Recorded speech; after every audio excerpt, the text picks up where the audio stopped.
Good morning বন্ধুরা, তোমরা সবাই কেমন আছো বলো। তো সুপ্রতিগীতা লাইফস্টাইলে তোমাদের সবাইকে ওয়েলকাম। নতুন একটা সকাল শুরু করলাম। আজকে হচ্ছে শুক্রবার। সকালের নাস্তায় হচ্ছে সিমই আর মুড়ি। আর সকালে যে আশি যে কাজ থাকে সেগুলো আমার কমপ্লিট হয়ে গেছে। তো এদিকে রান্না করে চলে আসছি অনেক। তো কী রান্না করবো সব জোগাড় করে নিয়েছি। কুমড়ো কেটে নিয়েছি, এদিকে মাংস ভিজিয়ে রেখেছিলাম, ওটা জল ঝরাতে রেখে দিলাম আবার। আর মাংসের জন্য যে মশলা হবে ওটা বাটবো। আর এদিকে দেখো পেঁয়াজও কেটে নিয়েছি। তো সব কিছু জোগাড় করে নিয়ে তারপরে রান্নাটা বসিয়ে দিলাম। ওদিকে ভাতটা বসিয়ে দিয়েছি, আর একদিকে আলু ভাজি করে নিচ্ছি। আর জানো তো শুক্রবার হলে পরে তারপর মনটা শুধু মাংস মাংস করে আর কি। তো দেখলাম যে ফ্রিজে আছে, তার জন্য আর দেরি করলাম না। আর বেশি দিন ফ্রিজে মাংস রাখলে না মাংসের সেই স্বাদটা কি থাকে না, কেমন শুকনো শুকনো হয়ে যায়, তো ভালো লাগে না পরে খেলে। এই জন্য আর ভাবলাম কি যে আর বেশি দিন রাখবো না, আজকেই রান্না করে পারি। আর আজকে বরের ডিউটি আছে, নাইট ডিউটি, তো সারাদিন বাসায় থাকবে, তো ভালোই হবে। তার জন্য ঝটপট করে বের করে রান্না করতে শুরু করে দিয়েছি। আর এদিকে দেখো মশলাটা কষানো হচ্ছে। এখানে আছে পেঁয়াজ, টমেটো আর রসুনটা একটু পরেই দেবো। আগে পেঁয়াজ আর টমেটোটা একটু ভালো করে ভেজে নিই, ওটা নরম হয়ে গেলে তারপর রসুনটা দিয়ে দেবো। আর ওদিকে মাংসয় করেছি আর কি, ম্যারিনেট করে রেখে দিয়েছি ধনিয়া, জিরা আর হচ্ছে হলো শুকনো মরিচ বাটা। তো 3টা আইটেম দিয়ে ভালো করে মেখে রেখে দিয়েছি, সাথে সরষের তেল দিয়েছি, লবণ, হলুদ।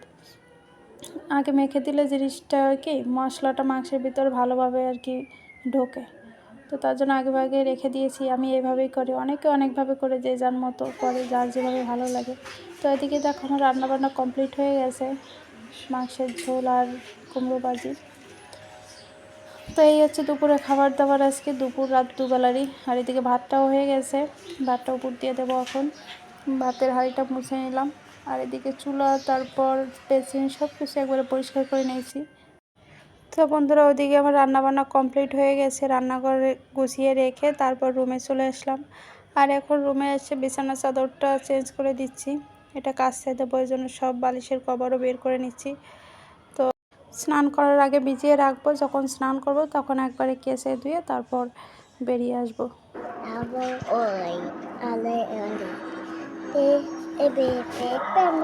আজকে না রোদে প্রচুর তাপ আর কি, তো বাইরে বেরোনোই যাচ্ছে না। আমি ছাদে আসছি মানে মুখটা পুড়ে যাচ্ছে মনে হচ্ছে এরকম। তো স্নান করার আগে বরকে ভাত খেতে দিয়ে আসলাম, মেয়েকেও দিয়ে আসলাম। মেয়ে খাচ্ছে, টিভি দেখছে। আমি একবারে জামা কাপড় কেচে ধুয়ে স্নান করে একবারে ছাদে চলে আসলাম। এখনও ফ্রেশ হয়নি, সিঁদুরও পরে নি, মাথাও আঁচড়ানো হয়নি। তো ভাবলাম আগে ভাগে দিয়ে আসি, ঝটপট করে শুকিয়ে যাবে। আর আজকে যে রোদের তাপ, টাইম লাগবে না শুকাতে, পুরো শুকিয়ে বাজা বাজা হয়ে যাবে। তো বিছানার চাদর, দুটো বিছানার চাদর, একটা হচ্ছে আমার বরের। তো প্রতি বুধবার যেহেতু নাইট ডিউটি করতে হয়, তো এক্সট্রা একটা চাদর লাগে, সেই চাদরটাই কেচে দিলাম। আর আমাদের ছোটো রুমের বিছানার চাদর, বালিশের কভার, এগুলো আর কি তোমরা তো সেটা দেখতেই পেয়েছো। এই জামাটা নেড়ে দিয়েছিলাম, আবার তুলে নিয়েছি, রোদের তাপে তো রঙটা চটে যাবে পুরো। আর বালতির ভিতর আছে বরের 3টে শার্ট, এটাও বারান্দায় দেব, ঠিক আছে। গেঞ্জি আছে, আর এগুলো রোদে দিলে রঙটা মানে জ্বলে যাবে, এর জন্য দিলাম না। তো চলো বাসায় যাই, পরে দেখা হবে। একটু বসে নিলাম, কষ্ট হয়ে গেছে তাই। আর আজকে রোদের তাপে তো রোদে যাওয়া যাচ্ছে না, চামড়া পুড়ে যাচ্ছে, এতটা রোদের তাপ। আর স্নান করে সোজা বালতি নিয়ে ছাদে চলে আসছি জামা কাপড় নাড়তে। আজ ফ্রেশ হয়নি, সিঁদুরও পরে নিই, মাথা আঁচড়ে নিই, কেমন কেমন লাগছে। তো বন্ধুরা দুপুরে খাওয়া দাওয়া করার পর অনেকটা সময় শুয়েছিলাম, অনেকটা সময়। তো বর আর মেয়ে ঘুমিয়েছিল, ওরা মাত্র উঠলো, মেয়েও উঠে পড়লো আর কি। তো ওদের জন্য একটু চা করে দিচ্ছি, ওরা চা খাবে। আর বরের তো আজকে নাইট ডিউটি, বললো একটু পরে ভাত খেয়ে বেরোবো। তো বন্ধুরা ছাদে চলে আসলাম, জামা কাপড়গুলো তুলবো এখন। আর কালকের দিন ছাদে আসিনি, তাই তো মনে হয় কতদিন ছাদে আসিনি, একটা নেশা হয়ে গেছে ছাদে আসার। কি মা, কি আছো? ওটা কি? এটা কি? এটা কি দেখাবো না উঠতে বুঝি অর্থ বুড়ি? ওই যে অর্থ বুড়ি চা খাচ্ছে, অন্য হচ্ছে কি খাচ্ছে, ওটার নাম জানি না আমি। ওদের নাম হলো কুলকুড়ি। কুলকুলি?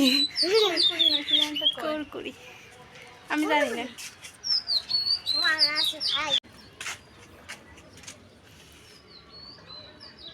ছয়টা ফুল ফুটছে, বেলে ফুল গাছে ফুল শেষ।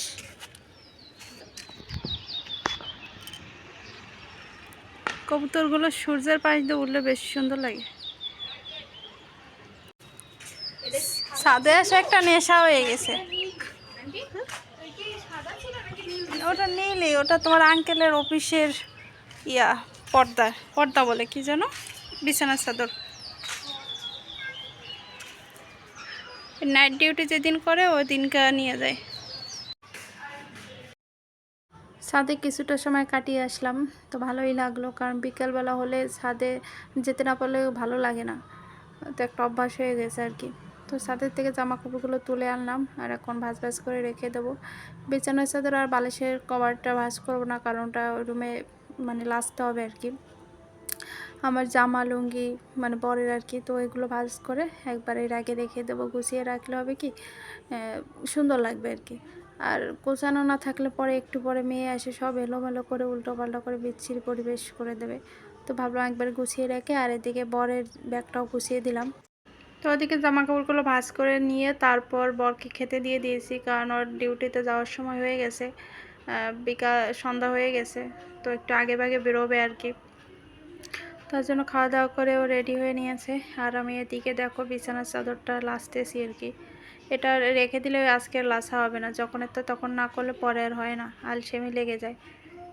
আর আমার বর দেখো রেডি ডিউটিতে যাওয়ার জন্য। যাও গা। না অল্প আছে। টাটা।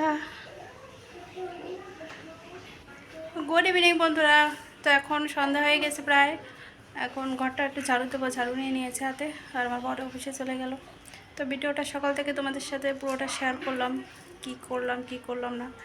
তো তোমাদের কেমন লাগে কমেন্ট করে জানিও, আর তোমরা একটু সাপোর্ট করো প্লিজ। তোমরা সাপোর্ট করলে দেখা যাচ্ছে আমার ভিডিও করার আগ্রহটা আরও বেড়ে যাবে, আর প্রতিনিয়ত ভিডিও পাবে তোমরা, ঠিক আছে।